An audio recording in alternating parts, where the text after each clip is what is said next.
안녕하세요. 저는 아들과 딸이 있는 아름다운 두 아이를 키우고 있는 40대 여성입니다.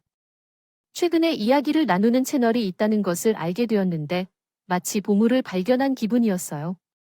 다른 이야기들도 재미있고 유익했고 제 이야기도 쉽사리 털어놓지 못할 사연이 있어 더욱 반가웠어요. 그래서 저도 용기를 내어 이야기를 전해보려고 합니다. 얼마 전 남편이 갑자기 떠나버리고 이제는 두 아이를 위해 혼자 힘들게 살아가고 있어요. 아직도 남편이 없는 삶에 적응하지 못하고 남편을 그리워하면서도 열심히 살아가고 있습니다. 하지만 지금은 여러분들과 함께 나누며 위로를 받고 힘을 얻고 싶어요. 누군가 말하길, 고통은 나누면 절반이라고 하잖아요. 그래서 오늘은 여러분과 남편과의 이야기를 통해 마음을 다독여 보려 합니다. 저희 부부는 가난한 지역에서 태어난 사람들입니다. 혹시 모르지만 우리 집은 버스 종점에서 한참을 올라가야 하는 산 꼭대기에 위치한 작은 집이었어요.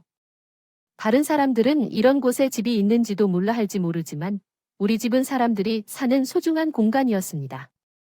그곳에서 가족과 함께 성장했고 낙후된 지역이지만 그곳에서의 추억은 제게 소중한 것입니다. 그런 환경에서 세 번째 자리에 있는 저는 15평도 되지 않는 공간에서 두 오빠와 남동생과 함께 컸습니다. 저는 슬레이트 가족과 함께 살았습니다. 처음부터 달동네에서 살았던 건 아니에요. 처음에는 부모님께서 다른 동네에서 이발소를 운영하고 계셨어요. 그때는 동네에 몇 개의 이발소가 있었고 이발소 사업은 잘 되지 않았어요. 그때는 지금처럼 미용실이 흔하지 않았고 남자들은 미용실보다 이발소를 찾았죠. 부모님께서 이발소를 운영하면서도 우리 삼남매를 잘 키워주셨어요. 하지만 어른들 사정으로 부모님께서 큰 빚을 지게 되셨고 결국 이발소를 폐업하고 달동네로 이사를 와야 했죠. 우리 가족에게 유일한 집을 구할 수 있는 곳이었어요.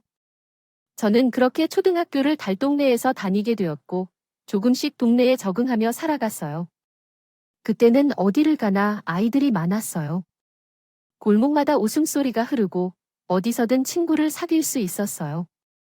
그러던 중 동네에 처음 보는 아이가 나타났어요. 그 아이를 처음 본 나는 궁금해졌고 냅다 가서 말을 걸었어요. 너 누구니? 이름이 뭐야? 나는 김한성. 몇 살이니? 9살이야. 나랑 동갑이지. 나는 최현애야. 너 어디 사니? 그러나 그 아이는 이름과 나이만 말해주고 어디에 사는지에 대해 말하지 않았어요. 나중에야 그 아이가 우리 뒤쪽에 살고 있다는 것을 알았습니다. 우리 집보다 조금 높은 곳에 있는 그 집은 원래 어머니 혼자 사시던 집이었어요. 나는 이사를 와서 그 집에 손님이 오갈 때 한 번도 보지 못해서 혼자 계신 외로운 할머니라고 생각했었어요. 그러나 나의 동엄 아이가 왔다는 소식을 듣고 새 가족들이 이사 온 게 아닌가 싶었죠. 그래서 알고 보니 한성이는 부모를 잃고 할머니에게 맡겨진 유일한 손자였습니다. 어른들이 말한 걸 듣고 알지만 한성이는 참 안타까운 아이였어요. 아버지가 갑자기 세상을 떠나고 어머니가 할머니에게 맡기고 떠났다고 해요. 그동안 연락을 하지 않던 며느리가 남편이 돌아가자 할머니에게 저희 아이를 아낀 관계 끊어버리냐며 자리를 나섰다. 모두가 한성인이 안쓰러운 상황에 있다고 생각했지만 착한 아이는 언젠가 어머니가 찾아올 것이라고 생각했었나 봐요. 할머니는 돈 벌러 잠시 떠난다고 하면서 그 아이를 위로했지만 나이를 먹어 이동할 때까지 어머니는 찾아오지 않았습니다. 어쨌든 한성이는 부모가 없어서 할머니의 손에서 성장하여 떠난 것이었어요. 그의 마을에는 그러한 사례가 몇 있었지만 나이가 많은 사람들이 있다. 그런 노인들을 가련히 여기는 그의 어머니는 할머니 대신 한성이를 챙겨주기도 했다. 소풍 갈 때 도시락을 하나씩 더 싸주기도 하고 혼자 남는 한성이를 데리고 밥을 챙겨주기도 했다. 이러한 이유로 우리는 어릴 때부터 친해질 수밖에 없었다. 우리는 가장 친한 친구였고 우리의 첫사랑이었다. 그래서 우리는 어릴 때부터 서로의 기쁨과 슬픔을 함께 나누었다. 그러던 중 19살에 이미 늙은 할머니가 세상을 떠나면서 한성은 완전한 고아가 되었다. 부모님에게 버림받고 할머니에게 의지하며 살아온 한성은 할머니의 죽음으로 너무 힘들어했다. 나도 그 마음이 얼마나 힘든지 제대로 이해하지 못했다. 더구나 가난한 상황으로 장례 비용을 마련하기도 어려웠기 때문에 상황은 더욱 어려웠다. 나는 한성을 돕고 돈을 모아 장례 비용을 마련했고 그제서야 할머니를 묻을 수 있었다. 한성은 화장 비용을 마련하는 것이 힘들어졌고 그 후로 혼자가 되었다. 나는 한성을 더 돌봐주기 시작했다. 서로 힘든 시기를 함께 겪고 지나온 우리는 비로소 서로를 위로해주며 연인이 될 수 있었다. 서로를 의지하며 어려움을 극복하려 노력했던 우리는 서로가 위로가 되는 관계로 성장해 나갔다. 각박하고 힘든 삶 속에서 서로의 존재가 안식처이자 희망이었죠. 20살이 된 어느 성인은 돈을 벌겠다며 도시로 떠날 결심을 했습니다.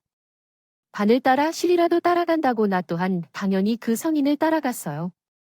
이루어진다 해도 떨어지기 싫었던 우리는 운이 좋게도 같은 공장에서 일자리를 얻어 둘이 남녀 기숙사에서 함께 지내며 함께 일할 수 있었어요. 잠시라도 떨어지고 싶지 않았던 우리는 언젠가 결혼을 약속한 날을 기다렸지만 여의심이 사회생활을 한다면서 생겨나기 시작했습니다. 처음 하는 사회생활에 몸도 마음도 힘들었지만 우리는 서로가 있기에 그나마 견딜 수 있었어요. 그렇게 함께 해온 우리는 몇 년 뒤에 결국 결혼을 약속하게 되었습니다. 우리 모두 넉넉하지 않은 형편이 있었지만 그건 우리에게 중요하지 않았습니다. 우리 둘 중 아무도 서로를 포기하지 않으려고 했기에 우리는 함께 미래를 약속했어요. 어느 성인은 형편이 좋지 않아서 야른 금의 목걸이를 사주었습니다. 그 목걸이는 지금도 내 손목에 걸려 있네요. 다른 사람들은 놀릴지라도 야른 금목걸이라고 하더라도 나도 잘 알고 있는 만큼 어떻게 사게 된 것인지, 성의 상황이 어떻게 되어 있었는지, 이것이 다이아몬드 목걸이보다 더 값지다고 느껴졌습니다. 저희는 결혼식을 하지 못하고 신혼여행도 가지 못한 채 새방 신혼집을 구해 신혼생활을 시작했어요. 주인집 옆에 있는 작은 집은 오래된 집이라 그런지 개미가 정말 많았어요. 가끔은 물도 새고 불편하기도 했지만 그럼에도 행복했습니다. 한 명이 웃으면 괜히 같이 웃게 되고 어떤 이유인지도 모르게 행복했어요. 어느 날 뜻밖의 손님을 만났는데 남편의 어머니였어요. 거의 20년 만에 만나는 탓에 난감했지만 남편의 가족이자 시어머니라 생각해서 예의 바르게 대해드렸어요. 어머니, 저희 남편 한성의 아내 최현입니다. 네, 그 분야에서 계세요. 먼저 들어와서 대화를 나누세요. 그래, 너가 내 며느리구나. 엄마가 너희가 결혼했다는 얘기 듣고 찾아왔다. 그동안 찰진 아인이 외웠어요. 그동안 연락 한 번도 없으셨죠? 응, 엄마가 미안해. 근데 엄마도 사정이 있었다. 돈을 벌어서 데려오겠다고 했는데 형편이 쉽게 나아지지 않았어. 나는 너를 키우고 싶어도 그럴 사정이 없었다고 해. 그래서 이제 찾아와서 미안하게 생각해. 그래도 차식이 결혼했다는데 며느리 얼굴이라도 파이하지 않겠니? 남편은 할머니 장례식에도 찾아오지 않은 엄마가 뒤늦게 나타난 상황에 마음이 복잡한 듯 보였다. 하지만 오랜만에 만난 엄마를 내심 반가워하는 듯 보였다. 저도 그때까지는 늦게나마 찾아와 주신 시어머니가 반가웠습니다. 할머님이 돌아가시고 가족 하나 없이 천혜고아처럼 가연의 어떤 남편의 유일한 식구인 시어머니 소식도 저도 궁금해했었거든요. 그런데 그제서야 떠나간 아들을 다시 찾아온 시어머니는 왠지 아들보다는 다른 것에 관심이 있는 것 같았습니다. 그동안 찰진하니 계시기 할머니 돌아가셨을 때도 못 가봐서 미안했다. 엄마한테도 사정이 있었어. 그래. 그럼 이 집은 천센 거야? 네. 하지만 집이 낡고 오래되어서 보증금도 월세 3개월 붙게 될 거예요. 그게 마음에 안 든다고 한성이가 넣어줄 때까지는 기다릴 수 없다면 너희 결혼할 때 처가댁에서 더 받았니? 우리 동네 출신이므로 상황을 잘 알 거야. 열심히 돈을 모아 결혼한 거니까 시부모가 무슨 기대를 했는지는 알 수 없겠지만 시부모가 우리 동네 출신이라는 사실을 알게 되자 순간 표정이 변하더라고.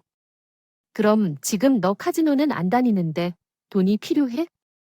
왜 돈이 필요해? 아니, 사실 크게 말하면 어머니가 몸이 좀 안 좋아서 할머니 창고 갈 수 없다 해서 그랬어. 그래서 급한데 말이야. 내가 별로 형편이 좋지 않아서 민망하기는 하지만 도리가 없어서 찾아왔어. 돈을 빌려줄 수 있니? 어머니 병이 어떤 병이래? 어디가 아파? 그냥 걱정시키고 싶지 않아서 말이야. 더 묻지 말고 돈만 빌려줄 수 있겠니? 치료만 조금만 받으면 괜찮은 상태인데 돈이 없어서 전혀 낫지를 못해. 남편이 이동안 어떻게 살았는지도 크게 궁금해하지 않았는지 시어머니가 실제로 모르는 병을 핑계로 돈을 달라고 부탁했습니다. 아프다는 엄마를 걱정하는 남편이 어디가 아프신지 물어봐도 이런저런 핑계를 대며 말하지 않는 것을 보면 저는 당신이 꽤 병약하다고 생각했어요. 어린 자식을 버리고 떠났던 여자가 이제 와서 형편 어려운 자식에게 돈을 바란다는 것은 참 가증스럽지만 착한 남편은 아픈 어머니를 외면할 수 없었습니다. 죄송해요. 우리도 넉넉하지는 않아서 많이는 없어요. 당장 10만 원이 전부예요. 그래도 이 정도면 괜찮으시면 가져가셔서 지갑으로 사용하세요. 매우 코가 아프다. 그래도 역시 차가운 세상이구나. 어머니께서는 이 돈으로 약값이나 병원비를 내고 건강해지면 돈을 꼭 갚을게요. 정말 감사합니다. 그럼 나중에 또 올 테니까 잘 지내고 계세요. 이렇게 말하고 원하던 대로 돈을 받은 시어머니는 급히 자리를 떠났어요. 마치 폭풍이 지난 듯했죠. 그래도 오랫동안 어머니를 그리워했던 남편은 그날 쉽게 잠에 들지 못했어요. 그게 결국 잘못이었어요. 알아요. 병을 핑계로 남편에게 돈을 받던 시어머니는 이후로도 몇 달에 한 번씩 찾아와 돈을 부탁하기 시작했어요. 어디에 사는지, 어떻게 지내고 있는지 등등 얘기는 전혀 안 하고 돈이 필요하다는 말뿐이죠. 저희도 힘든 살림에 부담이 크더라고요. 비록 그러한 상황을 분명히 인식하고 있음에도 나의 어머니는 이러한 사정에 별로 호기심을 갖지 않았습니다. 그런 순간마다 나는 돈뿐만 아니라 남편이 항상 상처를 받을 듯한 느낌이 들었고 마음이 안 좋았지만 그의 복잡한 마음을 이해해야 했기에 남편을 나무라지 못했습니다. 그러던 중 어느 날 남편이 일을 하다가 다친 적이 있었어요.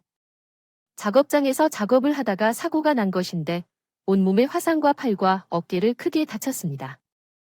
남편은 민첩하게 움직여서 그만 애치지 않아 정말 큰일 날 뻔했다는 남편 동료들의 이야기를 듣고 얼마나 놀랐는지 몰라요. 사실 이전부터 남편이 일을 할 때마다 불안해했습니다. 아이가 태어난 후 남편은 책임감이 더 강해졌고 조금이라도 더 돈을 벌기 위해 힘들고 어려운 일을 마다하지 않았습니다. 그래서 위험을 감수하고 1년에 몇 번씩 사고가 날 수 있는 위험한 일을 하고 있었습니다. 나도 그런 남편을 보며 늘 걱정이 컸어요. 정말로 말하자면 돈을 조금 더 벌기 위해 힘든 일을 하는 남편을 보면 안타까우며 걱정스러웠습니다. 그러한 남편 때문에 나도 걱정했을 것을 알았는데 그 남편은 내가 걱정할까봐 내 앞에서 오히려 별일 아닌 것처럼 말했어요. 아무것도 아니야. 팔에 깁스 좀 하다가 푸면 되는데 라며요. 하지만 남자는 알고 있던 사람들이라면 당신이 여차하면 큰일 날 뻔했다는 걸 알았을 것입니다. 심지어는 당신이 의식을 잃었다고 생각했는데 그렇지 않았음에 놀라며 말했어요. 알아. 근데 내 앞에서 어떻게 별일 아닌 것처럼 말을 해. 아 진짜 별거 아닌데 동료들이 괜히 오버해서 그러는 거야. 일하다가 이런 70회. 그래 애초에 그런 일이 흔한 게 말이나 돼. 그러니까 당신이 제 일 하지마. 돈 더 벌겠다고 힘든 일 하다가 사람 골로 가겠어. 나 정말 불안해서 못 살겠어. 그니까 당신 일 그만두고 다른 한 알아보자 아니면 내가 돈 더 주는 일을 구하던가 할게 여보 나는 정말 괜찮다니까 자꾸 괜찮다는 얘기만 하지만 나는 정말 얼마나 놀랐는지 줄 알아. 당신 실려갔다는 소식 듣고 심장이 떨어지는 줄 알았어. 혹시나 어떻게 될까봐 놀라서. 어머님한테 연락까지 드렸다고 엄마한테 그래서 엄마가 오시겠대 몰라 아까우면서 연락드리기 했는데 아들이 다쳤다는데 당연히 오시겠지 아무튼 당신이 이렇게 다친 거 보면 어머님도 일 그만두라고 하실 거야. 그니까 내 말 허투루 듣지 말고 진지하게 생각해봐 처자식이 있는 사람이 자기 목숨 귀한 줄 알아야지 여보 우리.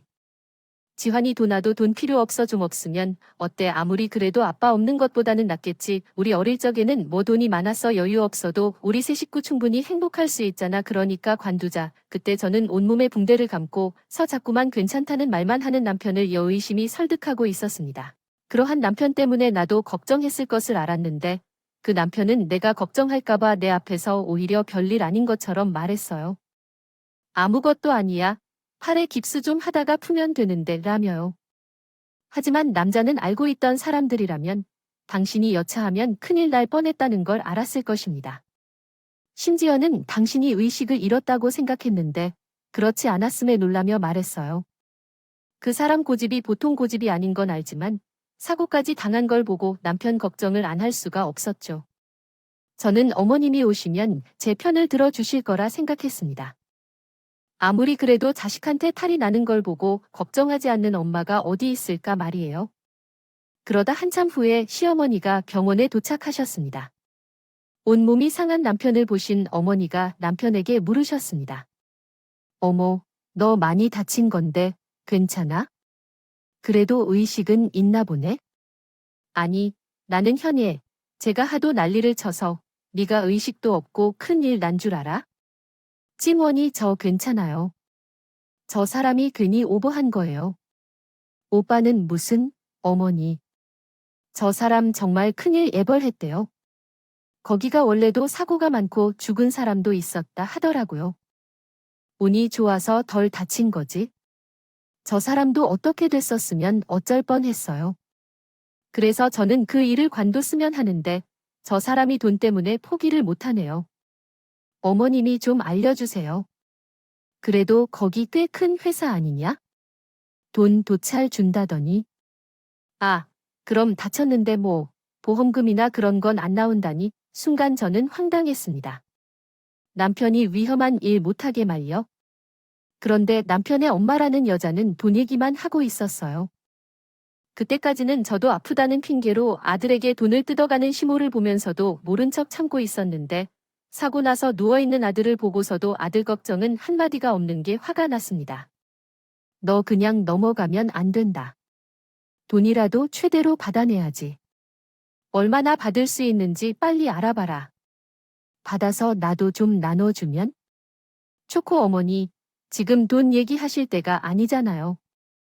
저 사람 큰일 날 뻔했다는데 돈 얘기가 나오세요. 아니, 넌 괜히 왜 난리야? 그럼 돈이라도 받아야 찌다치. 기만하고 소득이 없으면 그게 무슨 보람이니? 아픈 아들 보고 할 말이 그것밖에 없어요. 애초에 여기 그거 물어보러 오신 거예요. 아들 걱정이 되긴 하세요? 사지 못 살려면 됐지. 그럼 내가 채 붙들고 울어도 하기 싫리? 진짜 엄마라면 자식 다친 걸 보자마자 눈물부터 쏟았겠죠. 저는 지원이가 놀다가 세기만 해도 속이 상했는데 어머니는 남편이 누워있는 걸 보고도 아무 마음이 안 드세요. 그러면서 여태 아픈다는 핑계로 아들에게 돈만 받아가시고요. 진짜 그러시는 거 아니죠? 해도 너무 하세요.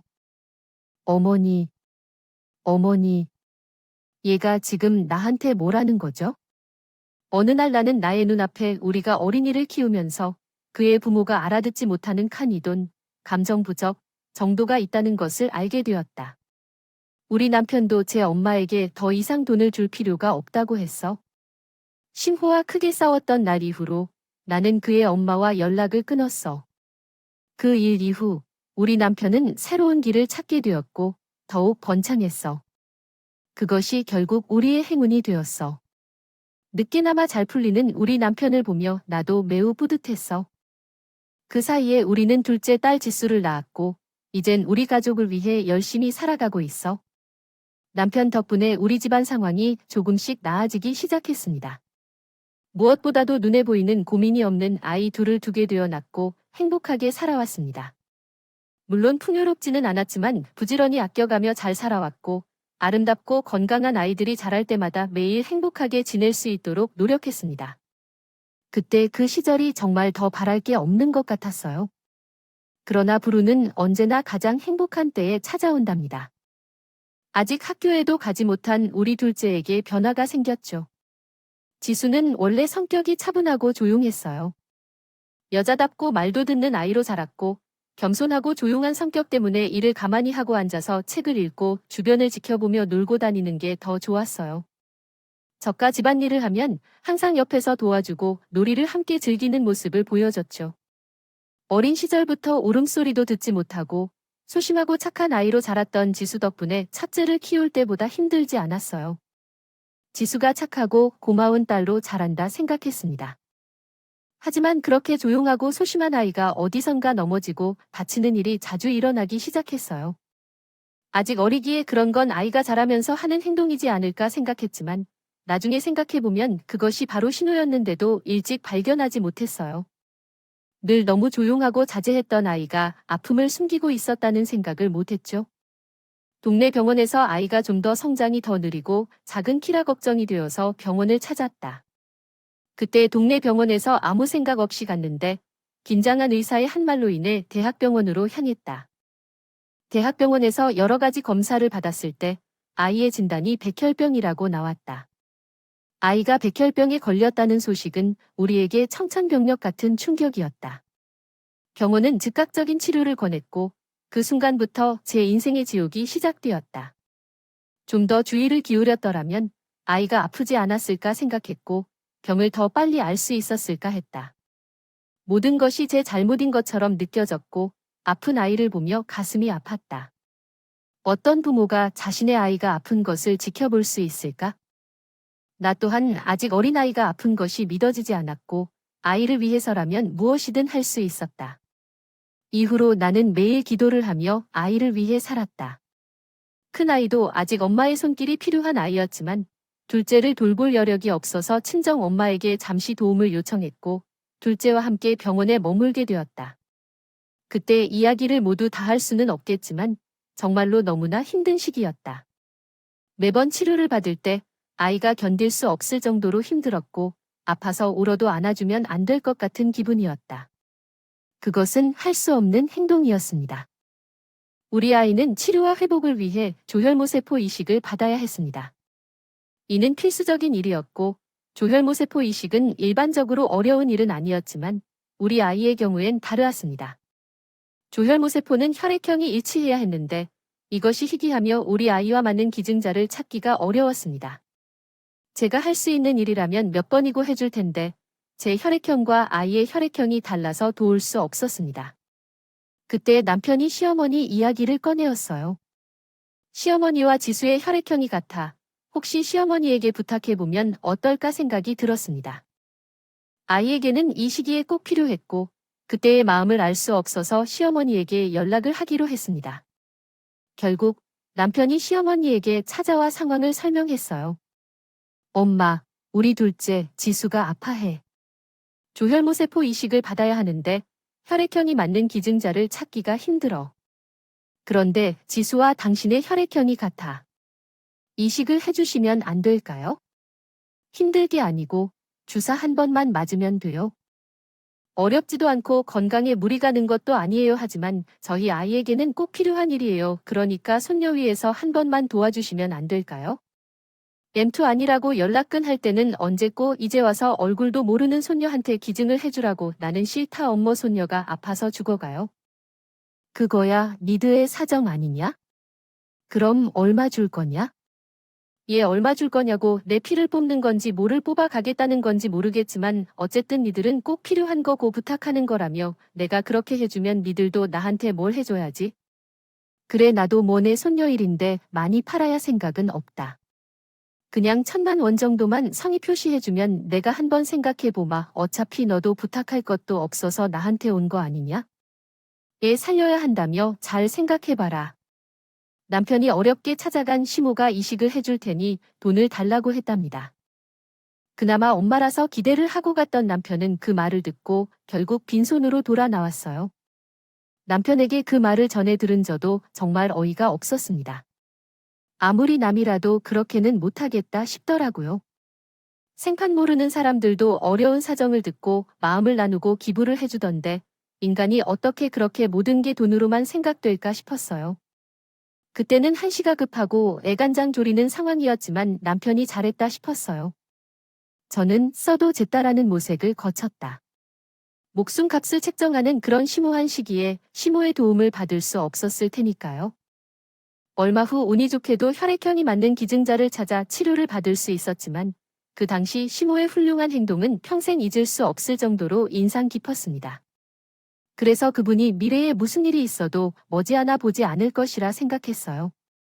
우리 아이는 다행히도 더 이상 고통받지 않고 완치되어 건강한 몸으로 초등학교에 입학할 수 있었고 우리 부부도 마음의 부담을 덜 수 있었습니다. 한 번 어려운 시기를 겪었던 우리는 가족 간의 화합을 더 중요히 여기며 항상 웃음과 행복을 추구했어요. 아이가 아픔을 겪으면서 느낀 고통은 우리에게 얼마나 소중한 것인지를 깨닫게 했죠. 그래서 그 후로 남편도 돈을 벌기 위해 고민하는 것이 아니라 함께 많은 추억을 쌓아가며 살기로 했어요. 아이들은 건강하게 자라고 우리도 함께 많은 시간을 보내며 행복을 느낄 수 있었습니다. 자녀들이 어린이에서 나이 드는 과정을 거쳐 사춘기와 고등학생이 되자 남편은 결혼할 때 가지 못한 신혼여행을 하고 싶다고 언급했어요. 여보, 자녀도 이제 어느 정도 자랐고 둘째로 우리도 많이 나이 드니까 이제 그 신혼여행을 가도 괜찮은 거 아니야? 이 나이에 신혼여행을 가는 건 어떻게 생각해? 라며 제가 돈을 벌게 되면 신혼여행을 데려가 줄 테니 말했던 기억이 나네요.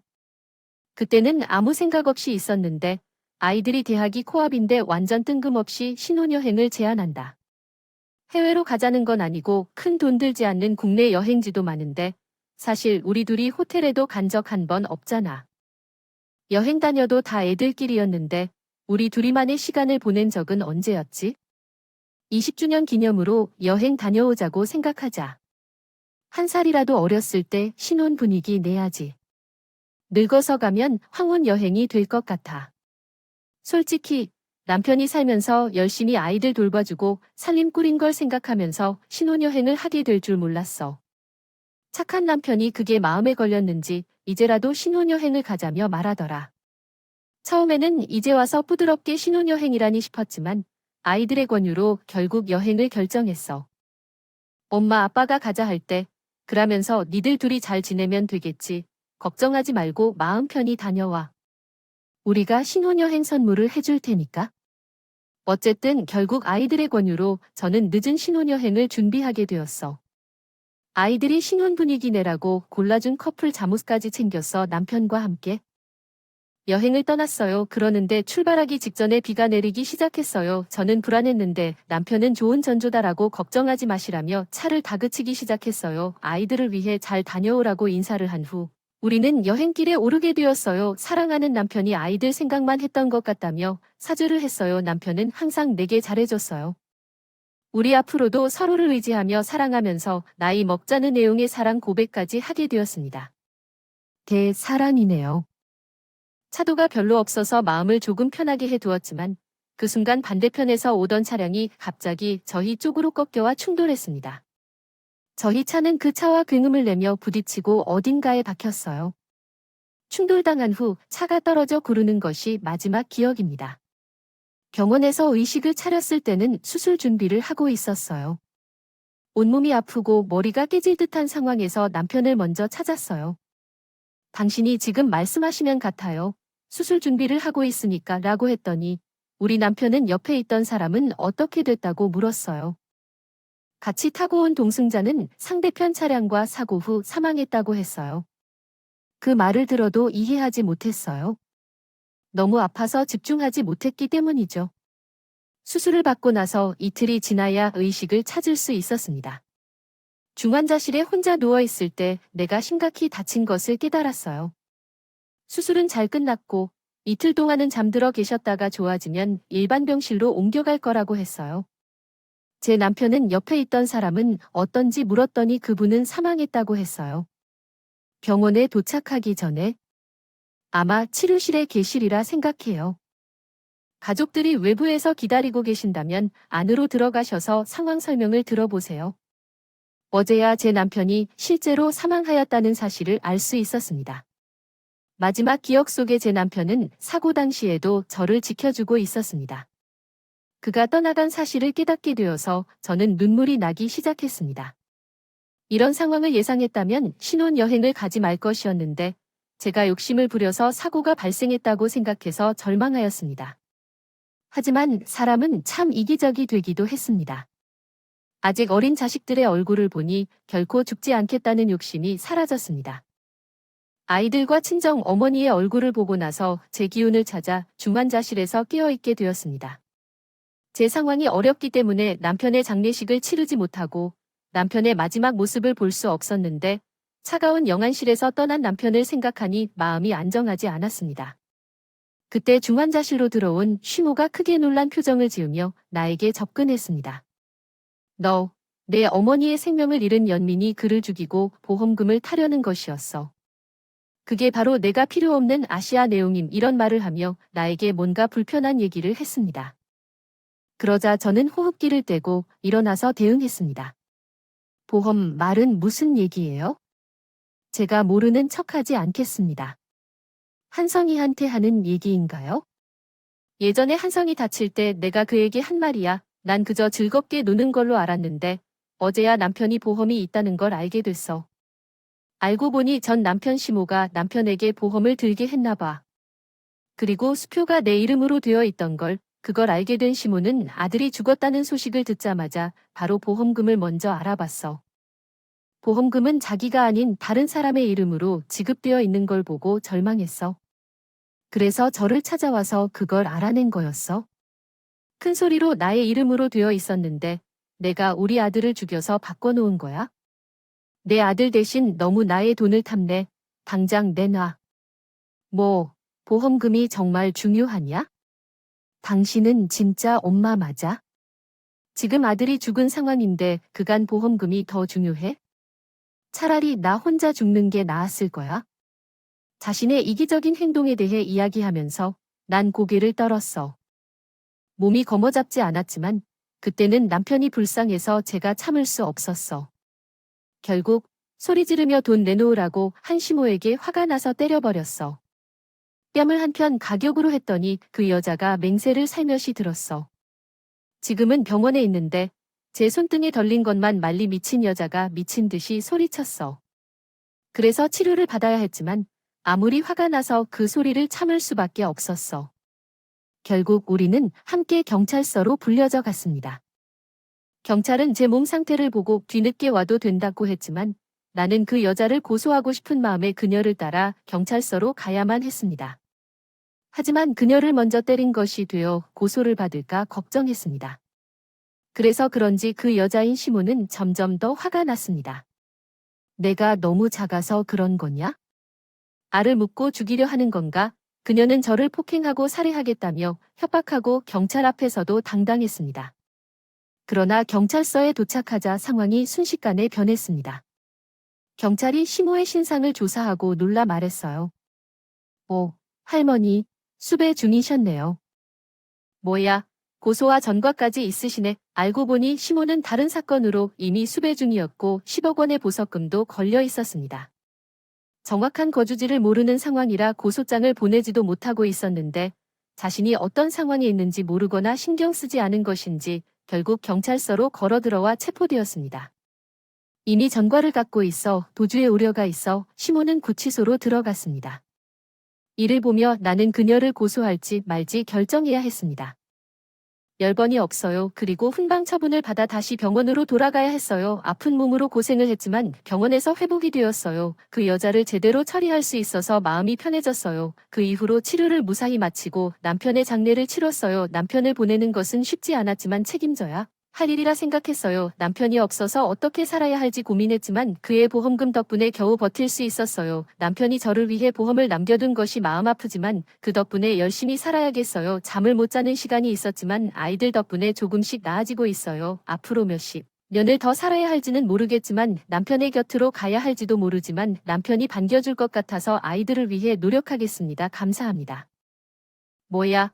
고소와 전과까지 있으시네. 알고 보니 시모는 다른 사건으로 이미 수배 중이었고 10억 원의 보석금도 걸려 있었습니다. 정확한 거주지를 모르는 상황이라 고소장을 보내지도 못하고 있었는데 자신이 어떤 상황에 있는지 모르거나 신경 쓰지 않은 것인지 결국 경찰서로 걸어 들어와 체포되었습니다. 이미 전과를 갖고 있어 도주의 우려가 있어 시모는 구치소로 들어갔습니다. 이를 보며 나는 그녀를 고소할지 말지 결정해야 했습니다.